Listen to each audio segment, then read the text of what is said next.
This video is part 2 of the union sentiment path analysis.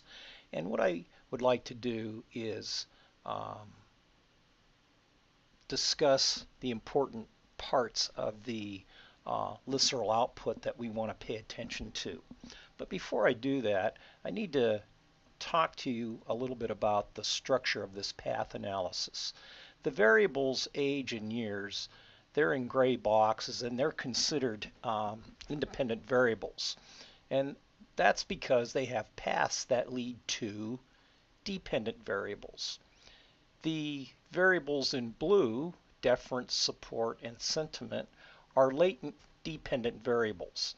And so they're dependent variables because they have paths from an independent variable to them. But they also have a path to sentiment. So they have paths from a latent dependent variable to another latent dependent variable. And so we might refer to these deference and support as mediator variables because the influence of age on sentiment is being mediated by deference because the path of influence runs through deference.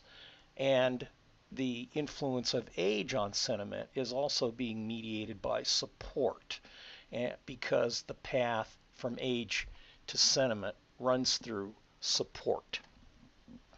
And then we have our direct path from years to sentiment. So this independent variable is not being mediated. If we scroll down, we can see that this is our simplest syntax that we entered to run the analysis. Now it's important just to remember this line here for future reference. We have our covariance matrix, and then we have our beta matrix, which is the matrix of path coefficients between latent dependent variables. And so you can see the correspondence between these path coefficients in this matrix and the ones on the diagram. The gamma matrix is the path coefficients between the independent variables and the latent dependent variables. So if you look here, for example, years, the path coefficient for years on sentiment is 0.86, and you can see it here, 0.86. Then we have the phi matrix, which is the measurement error for the independent variables, years and age, 2.15662 and 1.02, and then we see we have 7.14, which is the covariance between measurement errors of age and years, and that's reflected here. Then we have the squared multiple correlations for the structural equations. So what that means is this is the amount of or proportion of variance that's explained by a independent variable on a dependent variable, or latent dependent variables on other latent dependent variables. Now this particular output doesn't really give us the structural equations, but what I did was I created another syntax file with the union sentiment information.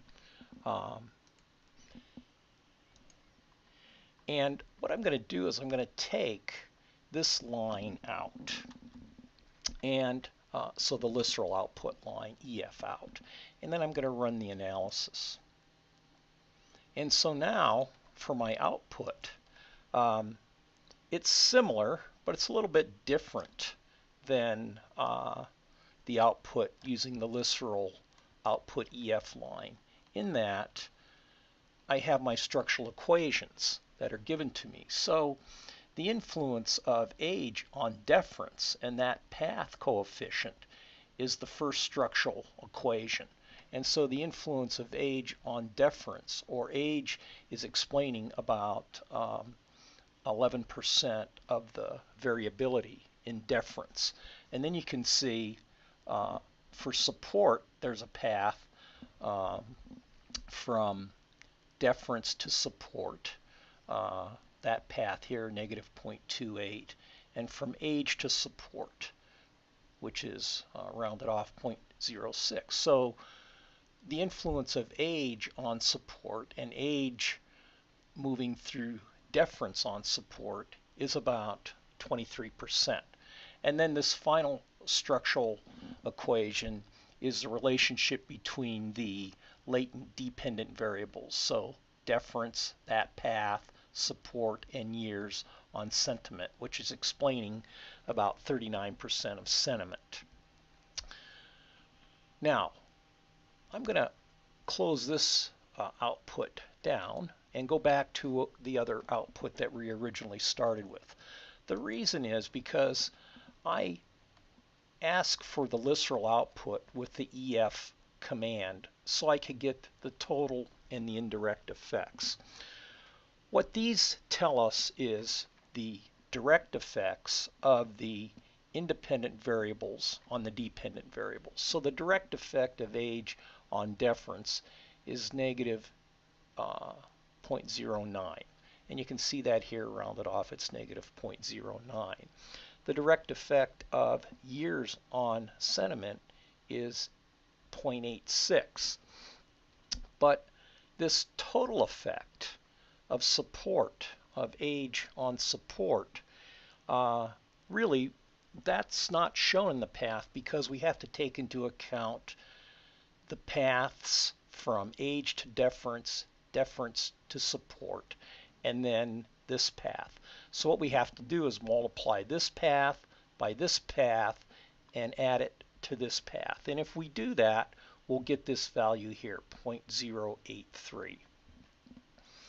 Then these are the direct effects of the independent variables on the dependent variables, and in this case our indirect effects would be of age on support because age is mediated by deference, and so that indirect effect is 0.025.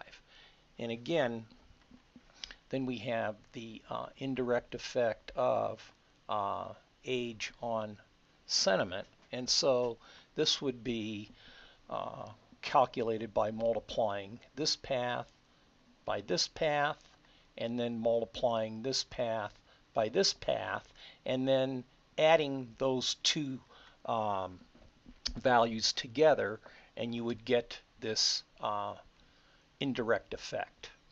And so again, it's not shown on the table.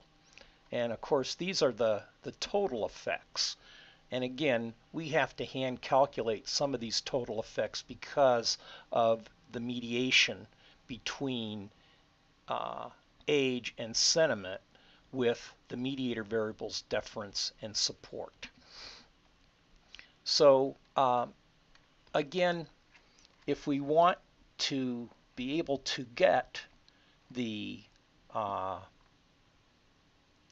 direct and the indirect effects, we have to use this line in the syntax.